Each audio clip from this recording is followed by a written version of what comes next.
तो फ्रेंड्स आज हम नेक्स्ट टॉपिक पर आते हैं, सुपरपोजिशन थ्योरम। तो फ्रेंड्स ये बहुत ही इंटरेस्टिंग टॉपिक है। डेफिनेशन देखते हैं। According to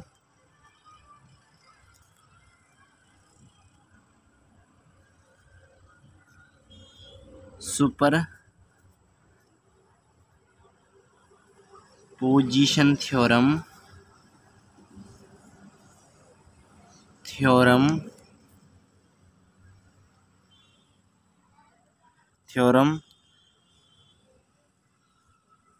the force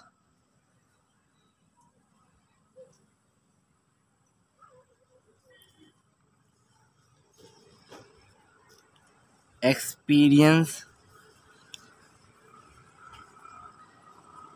by a charge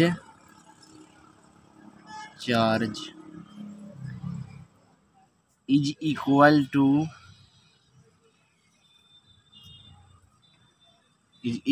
to sum of individual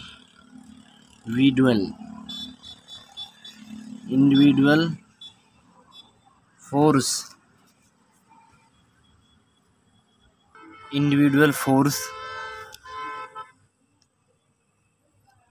experience by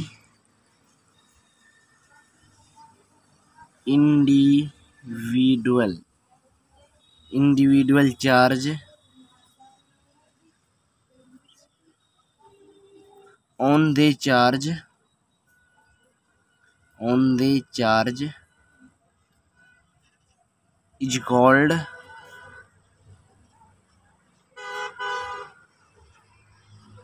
superposition theorem या प्रिंसिपल। ओके फ्रेंड्स एक बार मैं आपको इसे डायग्राम बनाने के बाद समझाऊंगा। ओके फ्रेंड्स, हम डायग्राम बना देते हैं।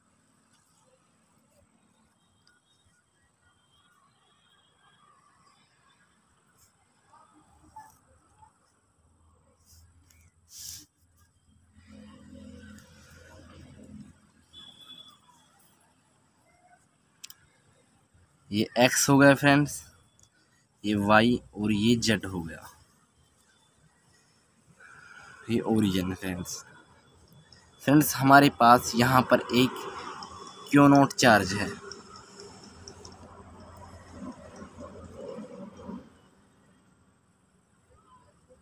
और यहाँ पर Q4, यहाँ पर Q3, यहाँ पर Q2 और यहाँ पर Q1। और यहाँ इसके मैं हर एक के पोजीशन वेक्टर बना देता हूँ।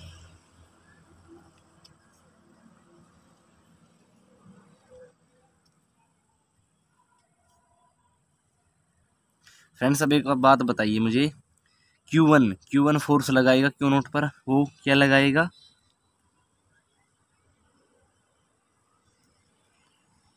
वो लगाएगा, आपको पता ही है, जिस पर फोर्स लगता है वो आगे होता है क्यू नोट, यानी Q0 बोल सकते हैं। 0 पर लगा किसकी वजह से? 1 पर, यहाँ आ गया। ओके फ्रेंड्स, अब यहाँ पर इसकी वजह से जिस पर लगा वो आ गए F2। इसी तरीके से फ्रेंड्स यहाँ पर भी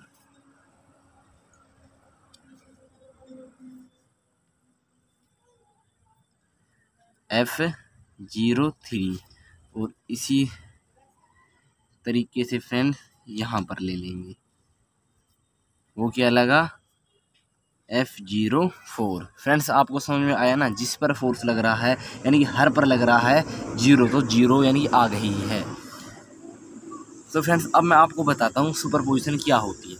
अकॉर्डिंग टू सुपरपोजिशन थ्योरम या principle, the force experience by a charge is equal to the sum of individual force experienced by individual charge on the charge is called superposition theorem।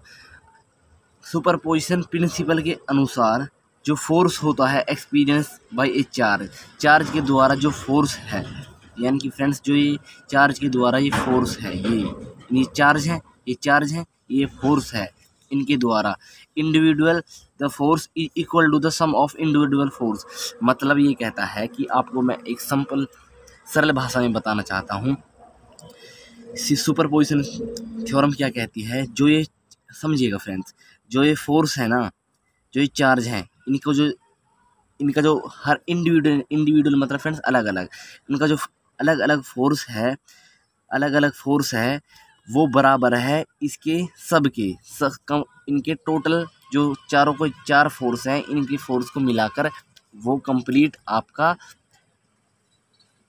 बराबर है, चार फोर्सों के बराबर वो अकेला एक फोर्स है, क्योंकि उन्हीं का तो जोड़ आ रहा है फ्रेंड्स, है ना।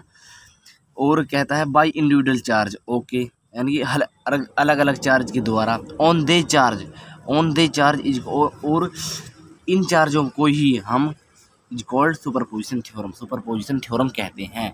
ओके फ्रेंड्स, सिर्फ और सिर्फ आई होप ये आपको समझ में आ गया होगा। अब हम इसकी डेरिवेशन की ओर बढ़ते हैं। हमें क्या करना है, हमें ये निकालना है जो नेट फोर्स है F10 plus F02 plus F03 plus F04 dot dot dot.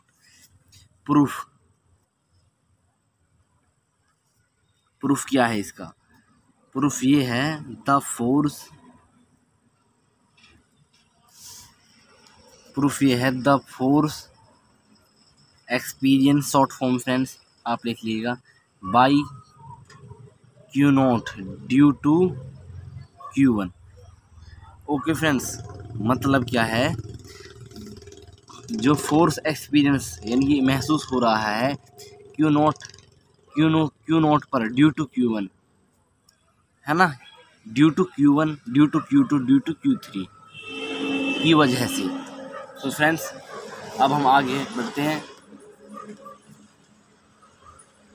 सबसे पहले हम फोर्स निकालते हैं F10 पर, ये वाला फोर्स निकालते हैं फ्रेंड्स। ये इस पर क्या है, फोर्स होता है आपको पता है कूलम्ब्स लॉ में 1/4 pi epsilon not Q not, इनकी निकालते हैं फ्रेंड्स, इन दोनों के बीच का, इसका और इसका, इसका और इसका, यहाँ पर Q नॉट है और इनटू Q1 है। और फ्रेंड्स अब आप एक बात बताइए, इनका डिस्टेंस कितना होगा। अब एक बात बताइए, यहाँ से यहाँ पर आ रहा है ना फ्रेंड्स, ये यहाँ से यहाँ पर आ रहा है ना, इसकी एरो देखिए, तो यहीं से स्टार्ट करेंगे, यानी कि हम करेंगे 1 से 0 तक।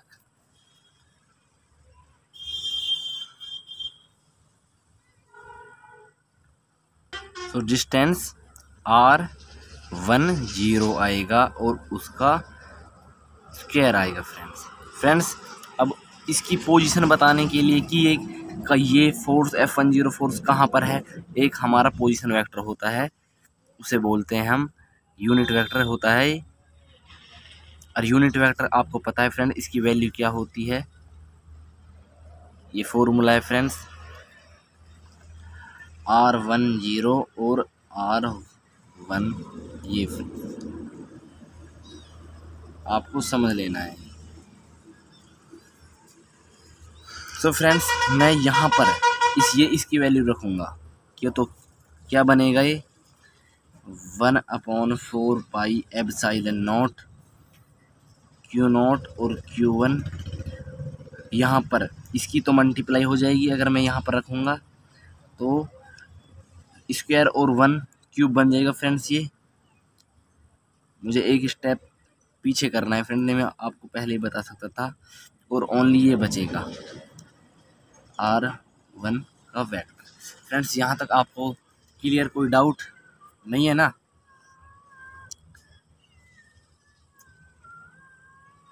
अब हम आगे की इसे इक्वेशन 1 मान लेते हैं friends.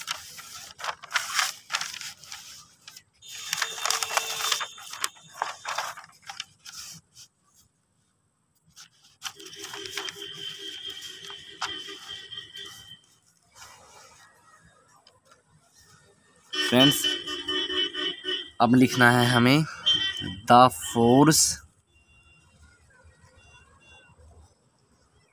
Force experience Q naught due to Q2 की वजह से, मतलब जो फोर्स महसूस हो रहा है क्यू नॉट पर, किसकी वजह से? Q2 की वजह से। ओके फ्रेंड्स, तो फ्रेंड्स वो क्या होगा लिख लेते हैं, F02। फ्रेंड्स थोड़ी हमारी वीडियो आपको लेंथ होती है, लेकिन इसमें अंडरस्टैंडेबल होती है, समझने योग्य होती है फ्रेंड्स। ये फोर्स होता है 1/4 pi epsilon not Q not Q2 R2 0। Friends आपको पता है ये क्यों आया, उसका डिस्टेंस देख लेना, क्योंकि फोर्स कहाँ से कहाँ तक लग रहा है, और उसका क्यूब ये भी पता है आपको, ये क्यूब कैसे आया फ्रेंड्स, R2 0। हमने इसी वीडियो में बता दिया कि आपको हमने कि जो ये R2 0 का यूनिट वेक्टर होता है ये बराबर होता है R2 0 R2 के। ओके फ्रेंड्स, इसके बराबर होता है।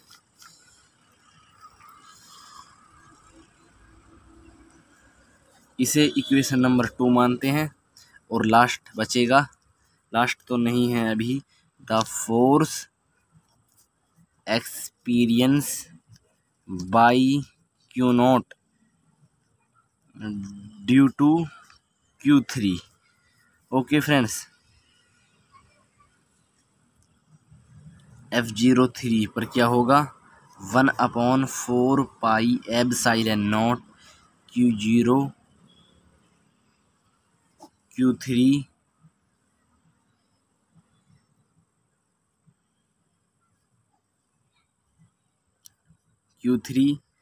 R30 का क्यूब और R30 का vector, equation number 3 friends. Okay friends, अब हम निकाल रहे हैं टोटल नेट फोर्स, कुल फोर्स कितना आया। तो जोड़ने के लिए F1 plus F02 plus F03 up to 1 इस ऑन। तो फ्रेंड्स इनकी वैल्यू लिख देते हैं हम।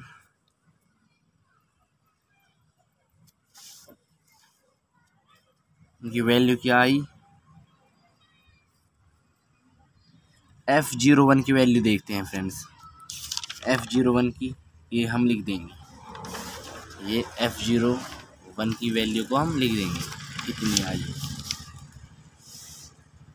ओके फ्रेंड्स, तो मैं सब की लिख रहा हूँ एक बार। इसकी है 1/4 पाई E not into Q not Q1 R1 का क्यूब और इंटू R1 का वेक्टर प्लस, अब इसका लिखना है friends 1/4 pi epsilon not Q not Q2 R2 का क्यूब। ओके फ्रेंड्स, और R2 का वेक्टर, और इसका 1/4 pi epsilon not Q not Q3 R3 का क्यूब और R30 का वेक्टर। फ्रेंड्स यहाँ तक कंप्लीट हो गया ना। अब एक बात बताइए फ्रेंड्स, यहाँ पर कॉमन क्या आ रहा है, कॉमन Q नॉट सब में है, तो मैं कॉमन Q नॉट ले रहा हूँ। और 4 पाई एप्सिलॉन नॉट सब में है, मैं ले रहा हूँ।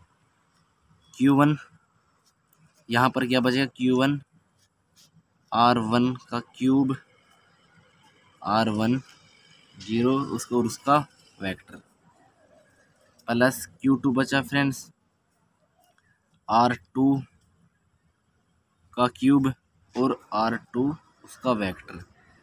फ्रेंड्स यहाँ पर Q3 बचा और उस पर R30 बचा। ओके फ्रेंड्स,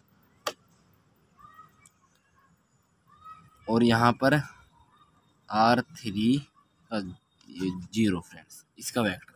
यहाँ तक फ्रेंड्स आपको समझ में आ गया ना। अब देखना है फ्रेंड्स, इसकी हम जनरल फॉर्म लिखते हैं। जनरल फॉर्म लिखते हैं दोस्तों, वो क्या होती है, F फ्रेंड्स। अगर मैं यहाँ पर Q1 ले रहा हूँ, ओके फ्रेंड्स, अगर सपोज करो मैं यहाँ पर Q1 ले रहा हूँ, अब तो 0 है, 1 ले रहा हूँ, तो उसका क्या बनेगा देखिएगा, अभी आपको समझ में आएगा। Q1 1/4 pi epsilon not. यहाँ पर फ्रेंड्स समेसन ले रहा हूँ। समेसन क्या होता है फ्रेंड्स, एक कहते हैं फ्रेंड्स, एक से ज़्यादा जब कोई हमारे मैग्नीट्यूड्स होते हैं उनको कंट्रोल करने का एक यह सिंबल है, एक मेथड है समेसन फ्रेंड्स।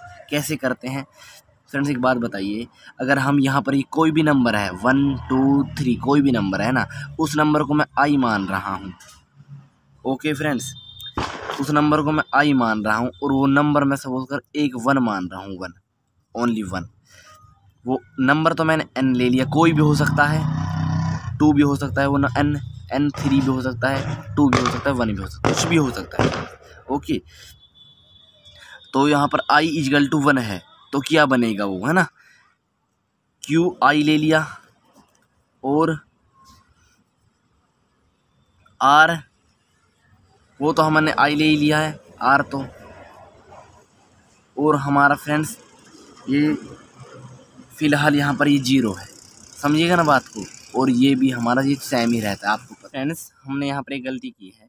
अगर मैंने यहाँ पर अपने आप को बताया तो है कि i हमारा 1 के बराबर है, तो फिर यहाँ पर i 0 क्यों हो सकता है, यहाँ पर भी i 1 के ही बराबर है, यहाँ पर भी i 1 के ही बराबर है। अब मैं आपको एक बार और बताता हूँ कि अगर मैं i 2 लेता हूँ, i यहाँ पर 2 लेता हूँ, है ना, तो यहाँ पर Q2, यहाँ पर i यानी कि यहाँ पर R2 और यहाँ पर 1, और यहाँ पर R2, यहाँ पर R1, यहाँ पर R21, ओके फ्रेंड्स। मतलब फ्रेंड्स हमें ये जो समेसन है ये हमारी जनरल फॉर्म बन गई है, इससे हम इस सब को कंट्रोल कर सकते हैं, इस सब को कंट्रोल कर सकते हैं, इसको इसी से ही, यहाँ पर कोई भी नंबर लो उससे सब कंट्रोल होगा। जैसे कि मैंने आपको बताया i बराबर है n एक कोई भी नंबर हो सकता है, कोई भी एक इंटीजर हो सकता है। सपोज करो मैं अगर 3 ले देता हूँ, है ना, तो i बराबर के 3 है ना, तो i यहाँ पर Q3 और R3 और यहाँ पर 1 हो जाएगा फ्रेंड्स, और यहाँ पर भी R3 1। फ्रेंड्स ये आपको समझ में आया होगा, आई होप, मुझे 100% उम्मीद है आपको ये एक प्यारी सी थ्योरम समझ में ज़रूर आई होगी। सो फ्रेंड्स हमारे चैनल को ज़्यादा से ज़्यादा सपोर्ट कीजिएगा। तब तक मिलते हैं अगली वीडियो में।